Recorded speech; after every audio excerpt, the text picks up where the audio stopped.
There is a very specific kind of silence that settles over a suburban strip mall in Columbus, Ohio, right around 2 o'clock on a Wednesday morning. The highway traffic has thinned to a lonely hum of 18-wheelers cutting through the Midwest dark, and the neon signs of the local businesses buzz like tired insects. It was during this exact hollow hour that Arthur spent his nights, wiping down stainless steel washing machine drums and sweeping stray dryer lint off gray linoleum floors.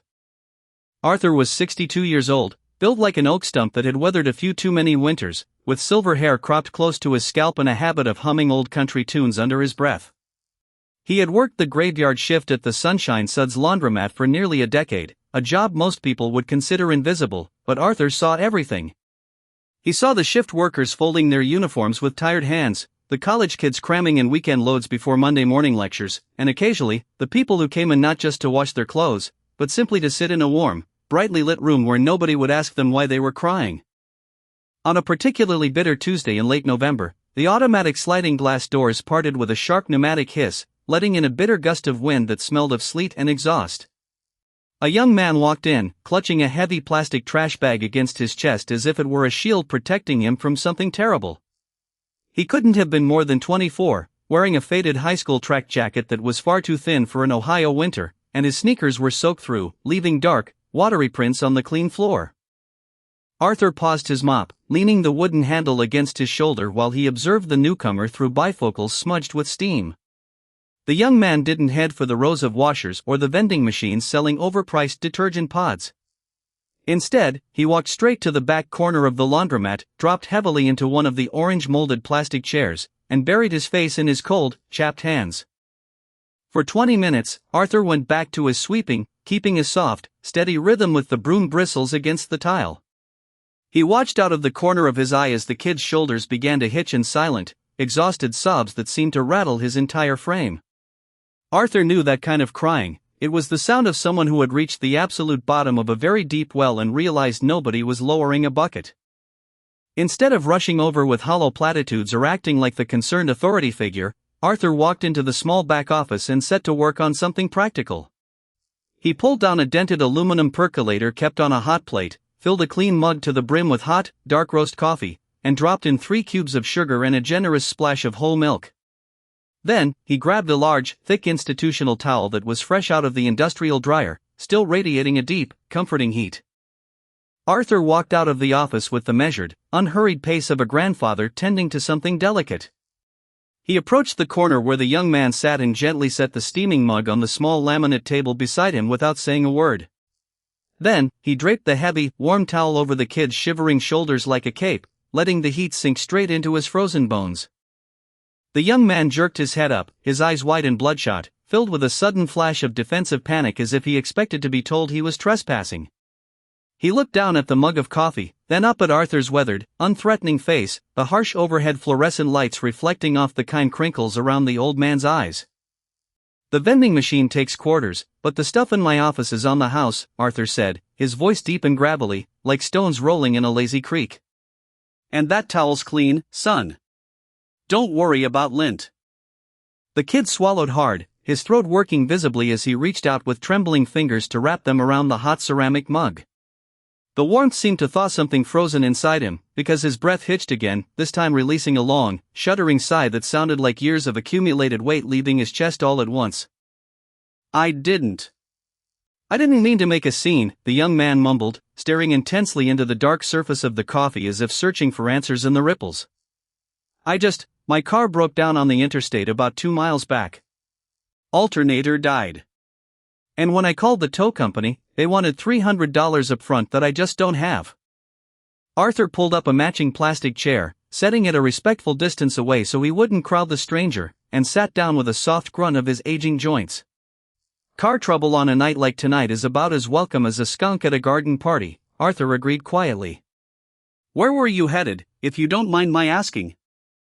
"Home," the kid replied, a bitter, self-deprecating smile touching the corners of his mouth. "At least, what's left of it?" "My dad's place down in Cincinnati.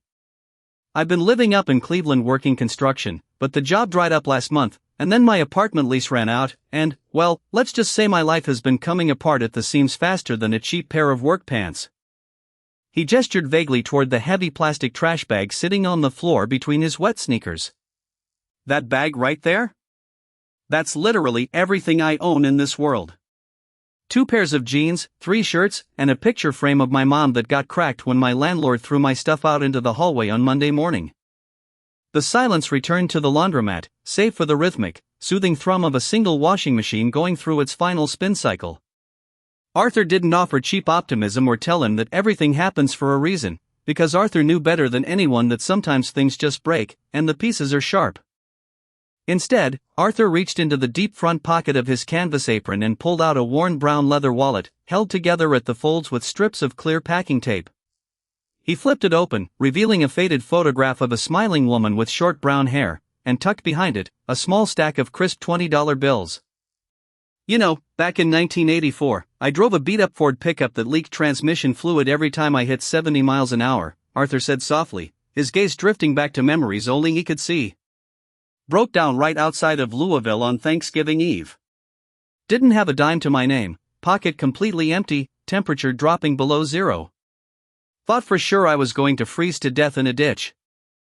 The young man looked over, listening intently as the older man's steady voice anchored him to the present moment.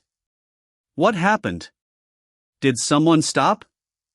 A fellow named Earl ran a tiny little service station right off the exit, Arthur continued, looking back at the kid with a gentle, knowing smirk.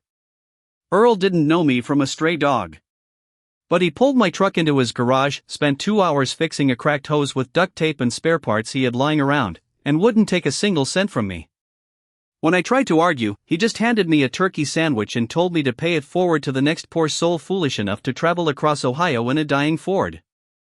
Arthur pulled 4 $20 bills from his wallet and placed them squarely on the laminate table next to the coffee mug. The bills were crisp, flat, and worn at the edges from being folded carefully inside his pocket.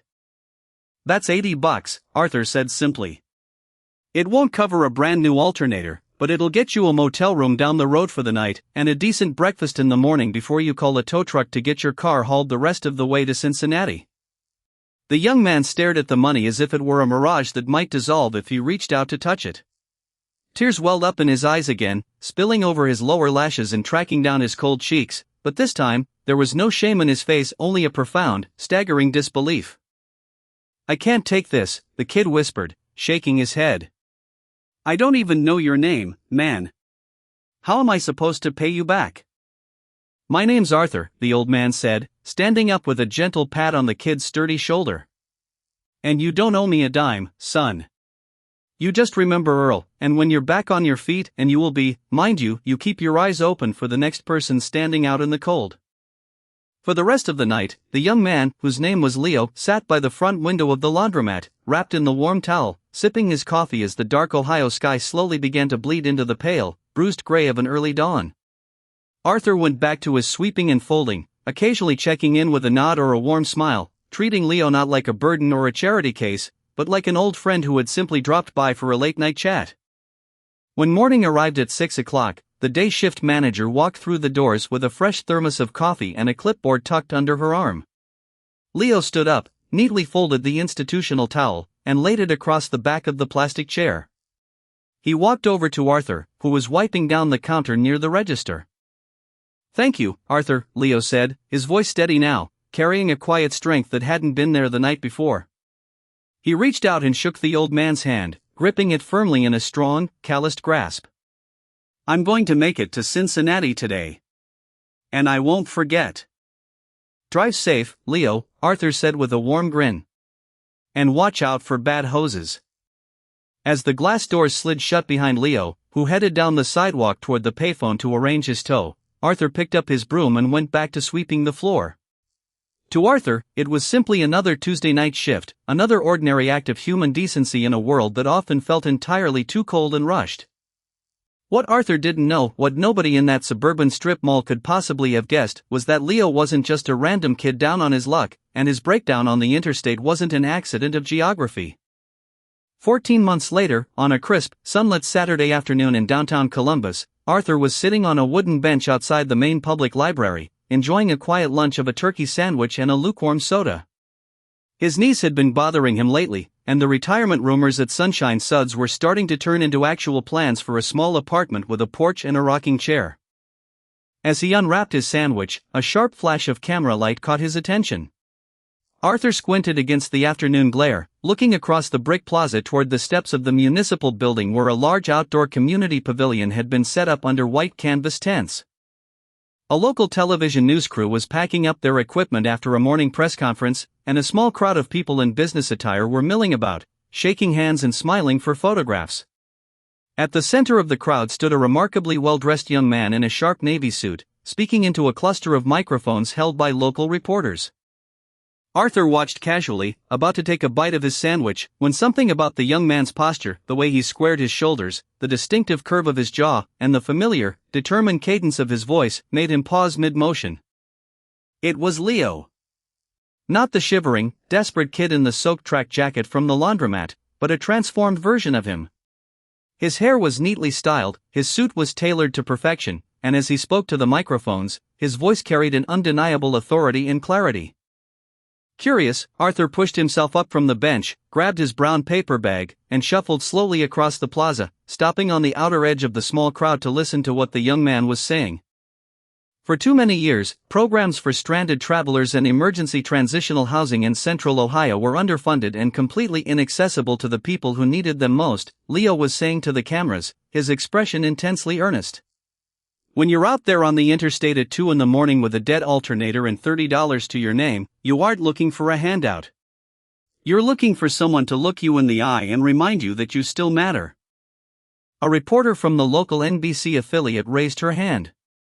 Mr. Vance, as the newly appointed director of the state's Emergency Transit and Workforce Reentry Initiative, what inspired you to dedicate this entire multi-million-dollar program specifically to roadside emergency grants and midnight support hubs? Leo smiled, a genuine, radiant smile that completely transformed his face.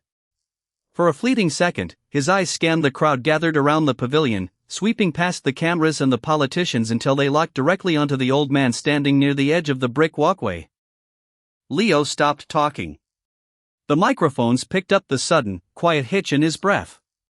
The reporters looked at each other in confusion, wondering why the director had abruptly paused his speech during primetime broadcast. Leo stepped away from the podium, leaving the cluster of news microphones behind, and began walking straight through the crowd of stunned politicians and onlookers. He didn't look at the cameras, and he didn't care about the puzzled expressions of the city council members. He walked directly up to Arthur. Arthur stood frozen, holding his half-eaten turkey sandwich in a brown paper bag, his eyes wide behind his smudged bifocals as the realization slowly settled over him like warm sunlight breaking through winter clouds. Leo stopped right in front of the old man, took off his expensive suit jacket, and draped it over Arthur's shoulders, just as Arthur had draped the warm towel over his shivering shoulders 14 months before in the back corner of a 24-hour laundromat. Mr. Arthur, Leo said, his voice thick with emotion, loud enough for every reporter and camera in the vicinity to capture every single word. I told you I wouldn't forget. Arthur stared at the fine wool of the suit jacket resting on his old canvas apron, his throat suddenly tight, unable to find the words to bridge the gap between the quiet night shift and this brilliant, impossible afternoon. You found your way home, son, Arthur managed to whisper, a slow, proud smile breaking across his weathered face. No, Leo said, taking the old man's calloused hand in both of his own and squeezing it firmly. You helped me build a brand new one. And starting tonight, we're making sure nobody else ever has to sit in the dark alone. The camera flashes went off in a brilliant flurry, capturing the moment an ordinary American's quiet, invisible kindness rippled outward across an entire state, proving that the most profound shifts in human history rarely happen in boardrooms or parliaments, they happen in the quiet hum of a laundromat at 2 o'clock in the morning, when someone decides to care.